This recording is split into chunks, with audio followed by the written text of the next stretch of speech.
رجعنا ما طبعا هالاكله كثير سهله وطيبه وسريعه. ريحه دمار دمار.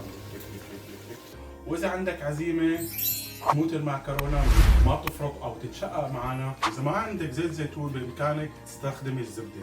هون انا استخدمت الجبنه العكاوي الله الله الله الله، الريحه خيال. وهلا بعد ما تجانس التوم كلياتهم، هدول النوعين فيهم ملوحه شوي زياده. طبعا الجبنه العكاوي كمان بتمط معنا فيها هون. وهلا المكون الخطير هون، الله الله الله، القوام. وهلا بدي ادخلها معي على الفرن من فوق لحد ما تذوب معي الجبنه. صارت معنا جاهزه، فتابعوا الفيديو لنشوف كيف احنا بنعملها.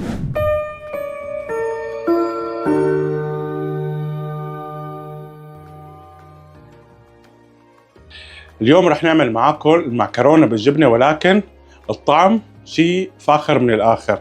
طبعا كل واحد ممكن تعملوها بطريقه شكل، فتابعوا الفيديو لنشوف كيف احنا بنعملها. هلا بالبدايه احنا رح نسلق المعكرونه. طبعا رح نجيب الغاز ونجيب المي السخنه ونخلي المي لتغلي.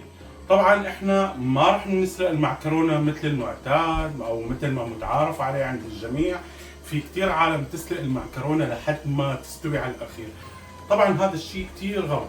احنا لما بدنا نعمل المعكرونه ونسلقها بالمي، بدنا نخليها تحافظ على مثل القرشه تبعها، يعني ما بدنا نخليها تموت المعكرونه منشان نحصل على الجوده تبع المعكرونه وما تفرط او تتشقق معنا وقت التحريك والطبخ.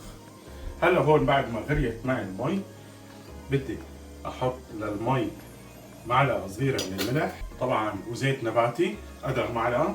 وبالنسبه انتم للمعكرونه، اي نوع معكرونه انتم بتحبوه بامكانكم تعملوا. انا هون رح استخدم هذا النوع من المعكرونه، بنسميه احنا بالعربي مثلا مثل الحلزون او النصقوص اللي انتم بتحبوه. هلا بامكانكم انتم كمان تسلوا السباكيتي، اي نوع انتم بتفضلوه.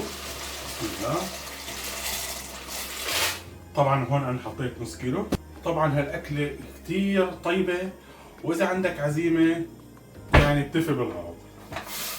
هلا بنحركها. اهم شيء بعد ما ننزل المعكرونه احنا نحركها منشان ما تلزق، رغم انه حطينا زيت ولكن انه نحركها شوي صغيره منشان ما تلزق. هلا بنحطها على جنب لتستوي منيح. بدنا نحضر انه انواع الجبن. هلا بعد ما استوت معنا احنا المعكرونه، شايفين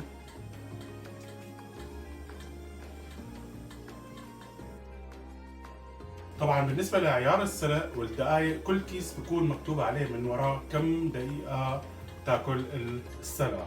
هلا بدي افضيها على المصفاي وبدي اغسلها بالمي البارده.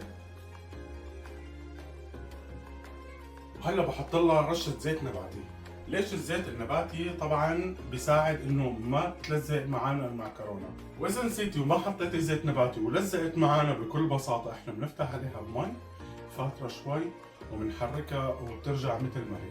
هلا بنرد بنجيب الطنجره نفسها، طبعا طنجره السلق هيك بنمسحها شوي من بقايا المي، وبنزل هون بزيت الزيتون. طبعا هون طيابتها للمعكرونه انه زيت الزيتون. اذا ما عندك زيت زيتون بامكانك تستخدمي الزبده الحيوانيه.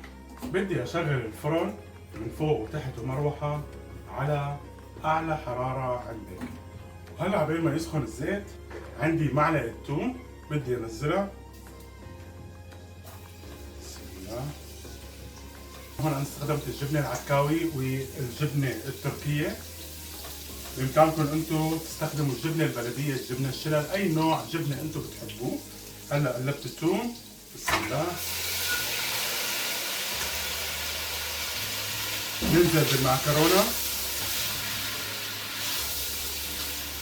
الله الله الله الله، الريحه خيال.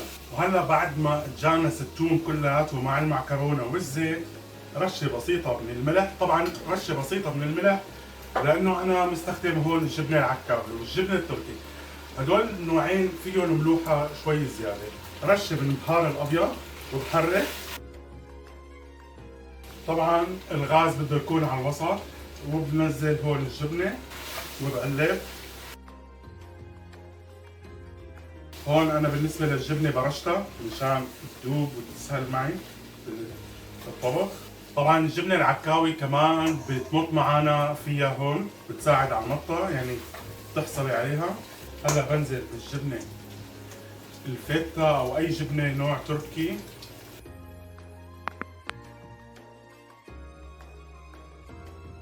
عن جد ريحه دمار دمار. جعنا ما جعنا. طبعا هالاكله كثير سهله وطيبه وسريعه. بنطفي الغاز، وهلا المكون الخطير هون البقدونس. طبعا ما راح احطهم كلهم. هلا بنحركهم، نعطيهم تحريكه صغيره بالتقليبه. الله الله الله الله القوام. هلا هون عندي جاط التقديم.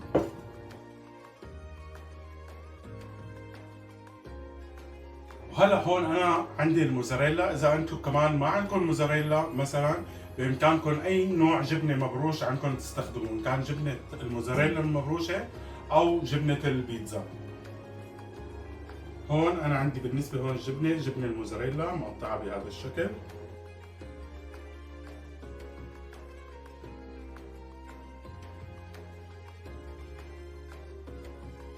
وهلا بدي ادخلها معي على الفرن من فوق لحد ما تذوب معي الجبنه. طبعا ما بدي امرها انا، بس تذوب معي الجبنه وبطلعها.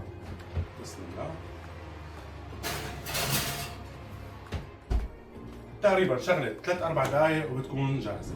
اخواتي بالنسبه لسؤال المسابقه راح يكون السحب عليه هذا الفيديو من الفيسبوك، فلذلك روح على الفيسبوك كمان وعلق هنيك ليكون لك فرصه اكبر بالربح. بالنسبه لسؤال مسابقتنا اليوم، شو كانت وصيه الرسول عليه الصلاه والسلام قبل وفاته؟ لا تنسوا تجاوبوا عليه بالتعليقات. يلا هلا راح نطلع احنا المعكرونه. هلا صارت معنا جاهزه صينيتنا.